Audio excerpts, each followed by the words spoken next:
The preview of Sha Tin for Saturday. Big jackpot in the TT. A couple of interesting fields. There's a couple of legs where we think we've got a banker. We've probably got a double banker in the last, so quite happy to be attacking in that way. We're looking at playing several sets of tickets where, should it come the skinny way that we think it's possible it may come that way, we could finish up with more than a unit going into the last. So we are structuring the tickets to catch more than 0.2. We think that there's a couple of horses that Blanc bankers, obviously everyone else is probably going to go for them, but I think I found a couple that might be a price that could help our cause. We go to race 1, unraced here, so obviously we don't get involved. Race 2, not much of a race. Optimisation Star, terrific run last start. Barrier 3 is probably going to ping out onto the speed a bit closer than it normally races. It's got to be a decent winning chance. Hong Kong Fat's another one that's drawn well and should be able to hold up somewhere. Trackwork's been okay, so give it a reasonable chance. Infinite Courage, Follow the Wind, Super Horse, Power Blitz. Barrier 14's not going to help it, but depending on how they ride it, runs its best races when they ride it cold, so if they do that, it's got a chance. It's an awful race. 10 on top from 7-14, chances to 4, 5 and 8. We go to race 3, Confucius Elite, forget it went around last start, found trouble, and that was basically it. It's better than that, puts its best foot forward here from a good barrier. It's going to be hard to beat. Grand Plus was a better run last start, and it's drawn well. Treble goes on, so that's a bonus. Bowl Mover, Hello Kimberley, all go reasonably well. City Power's an interesting one, handles the surface good. There's a bit of water around, so on the all-weather they've rated it as slow. The other side's probably yielding, so there's been a bit of rain there today. Probably enough to make sure that it stays that way. Bunker Shot was a good run first start in its life, and then its second run was a fair effort, so it's an improver against the field that most of these are struggling. 11 on top from 2, 4, 12, 10, chances to 5 and 6. We go to the opening leg of the TT. There's a couple of ways we're considering here. We're probably going to bank Goldland Dancer. I mean, it gave him a toweling last start on this surface. It likes this go. It should go forward from the wide draw. It doesn't have to lead to win. Just depends on whether they want to let it go. Couldn't see too much pace to go with it, so there's a chance he's just going to go straight across to the front. Verdane, it's going to get a good run from the draw. It looks the obvious danger. If we're considering double banking here, we'll probably double bank these two. Prince of Sunshine goes good on this surface, so must be included. King Arata Sun, Winner's Delight, they all go in. The two that I found that could be a bit of value here are Chater to Cat and Flying In. Now, both of these go good on this surface. They're rising 9-year-olds, which is against my general betting format. I don't like going for the old horses, but in a field like this, I'd have to include them as a chance. 1 the banker, second best number 3. Chances after that 13, 4, 8, 14, 7, 6 and 10. We go to the middle leg. Harbour Master beat these fairly easily last start over the 1800s. Drawn much better here, which should offset the weight rise. It's the one to beat and the logical banker. Probably going to be the banker for everybody. Cartoon Fei, they've taken this out twice at the barriers and on race day, so it's got issues. Trackwork's been good. Since they've reverted to all-weather racing, it's improved out of sight. It's the obvious danger despite the draw. There's a lot of speed in this race, and they've all drawn out wide, 9, 10, 11 and 12. So they're all going to come across.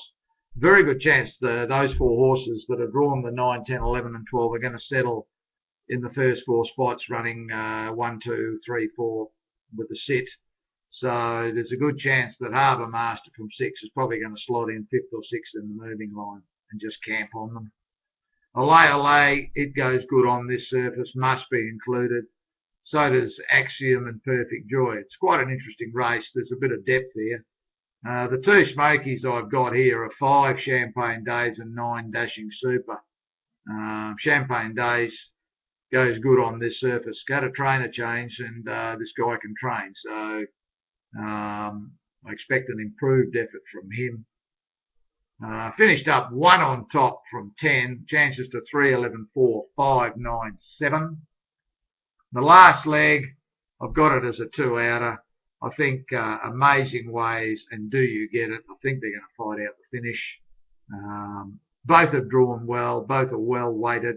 The interesting one is Do You Get It? Its first 2 starts in its life, good efforts from bad draws. Now it's drawn an inside marble. It's an on-speed runner. If it runs a strong 1400 out, it should win. Amazing Always found plenty of trouble last start from the good draw. Purton goes on. It's the obvious danger, hence the double banker here. I think this is the way to go. Not many chances behind these. A lot of these are no good. Kynam number 3, Top Act 8.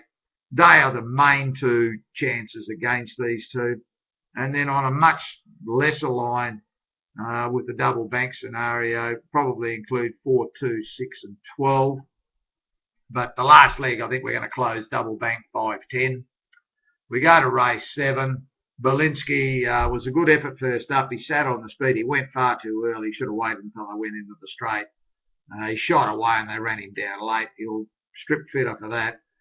He's going to be hard to beat in this race from the good draw. Star of Bond and Eye on You. Nothing flash at the track, but both have got good form. King of Household, this was a bit stiff last start. It's found trouble a couple of times, got shuffled back and then came home nicely. It's got to go in. Lucky Day, Mighty K, they look the best of the rest. 4 on top from 7, 3, 9, chances to 10, 11. We go to race 8. This is the main race of the day. Tough race this. There's a few that can win. Rewarding Hero is given this 6 weeks off. It was a good win last time. Barrier 11. He's going to have to ride this for luck, but it's a back marker anyway. He'll be zigzagging, looking for somewhere. If he finds the gap, he'll be charging with 52. Super Lifeline with 51.5.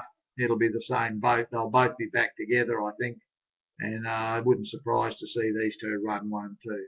Secret Sham, it won well at the Valley, much weaker race. But it's got ability, goes in. Destined for Glory, Pleasure Gain, Flagship 9. They appear the main chances. 9 on top from 10, 5, chances to 8, 7, 2. We go to race 9 down the straight. Red hasn't had a run for a year. No trial, which is interesting. The track work has been really strong. Straw on the right side of the track. Last time it was here, broke 56. Not many do that. So it's a high order horse. Never been beaten. Probably 80, 85% right. It should win. Fenovia, it's the obvious danger. The draw probably won't help, but it'll go back. Ensemble, Charity Joy, Bundle of Love, these all come into the mix by virtue of the barrier draw. But 7 on top from 8, then chances to 3, 11 and 1. We go to the last race. Not a lot of depth here. I think Sunpin's the way it won last time from barrier 1. It's going to get a beautiful run on the speed. It's the one to beat. Owner's Pride's knocking on the door now. Put in 2 good runs for the new trainer. It's very close. If he gets a bit of luck in the run, it's going to be hard to beat.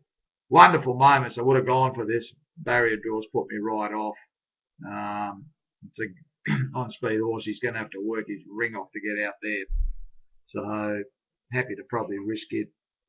It's probably the best horse in the race, but just the barrier. It's not going to do it any favours. Of the rest, Fantastic Carcass trialled well and working well. And probably Hardball, Get Principle, and I'm in Charge. 7 on top from 12, 6, chances to 9, 1, 8, 4 and 3.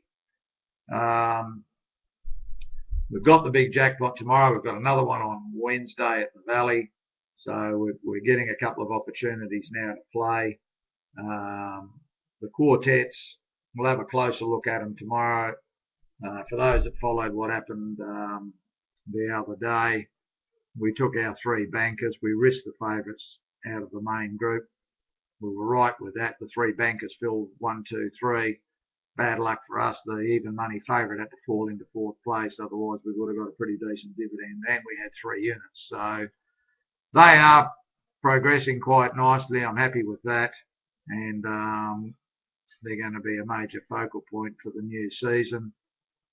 Over the next day or two, you'll get the newsletter with the basic outline of what we're looking at doing next season. Have a read. As always, anybody that's got an opinion, it's welcomed. We look at everything and consider everything, so don't be shy or bashful about having a lash. If you want to have a, whether it's good feedback or bad feedback, we take it all. At the end of the day, we're all here trying to win, and we're doing our best for you, and hopefully you guys are doing your best for us as well. So if you've got some thoughts, don't be shy to pass them on. Thanks for tuning in, guys. Good luck on the weekend. Don't think much of the Aussie racing. It's fairly ordinary.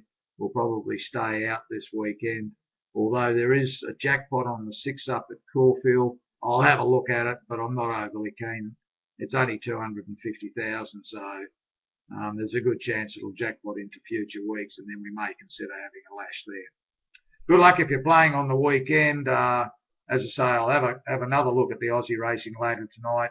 If there's anything there, I might pop up some selections online rather than a video, maybe just a written overview of a couple of races. Thanks for tuning in, and good luck.